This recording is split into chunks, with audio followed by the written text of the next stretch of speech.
Campus student പോർട്ടലിലേക്ക് login ചെയ്തതിന് ശേഷം ഇടതുവശത്തെ മെനുവിൽ നിന്ന് സെലക്ട് സബ്ജക്റ്റ് ഓപ്ഷൻ ക്ലിക്ക് ചെയ്യുക. ഇവിടെ ബാച്ചും സെമസ്റ്ററും ശരിയാണ് എന്ന് ഉറപ്പുവരുത്തിയ ശേഷം സബ്ജക്റ്റ് ഗ്രൂപ്പിംഗ് അറിയാനായി എക്സ്പോർട്ട് ഗ്രൂപ്പ് ബട്ടൺ ക്ലിക്ക് ചെയ്ത് ഫയൽ ഡൗൺലോഡ് ചെയ്യുക. ഇവിടെ സബ്ജക്റ്റുകൾ ഗ്രൂപ്പ് ചെയ്തിരിക്കുന്നത് കാണാൻ കഴിയും. ഓരോ ഗ്രൂപ്പിൽ നിന്നും ഓരോ സബ്ജക്റ്റ് സെലക്ട് ചെയ്യാനാണ് ഇവിടെ സെറ്റ് ചെയ്തിരിക്കുന്നത്. D1 major, AEC second language, AEC English എന്നീ 3 ഗ്രൂപ്പുകളിൽ നിന്നും ഓരോ സബ്ജക്റ്റ് വീതം സെലക്ട് ചെയ്തിട്ടുണ്ട്. അടുത്തത് D2 ഗ്രൂപ്പ് ആണ്. അതിനായി സബ് ഗ്രൂപ്പ് D2 സെലക്ട് ചെയ്ത് ഗെറ്റ് ബട്ടൺ ക്ലിക്ക് ചെയ്യുക.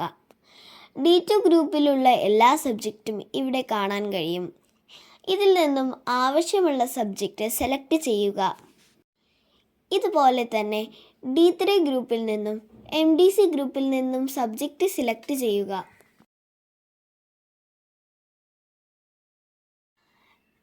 എല്ലാ ഗ്രൂപ്പിൽ നിന്നും സബ്ജക്റ്റ് സെലക്ട് ചെയ്തു എന്ന് ഉറപ്പ് വരുത്തുക.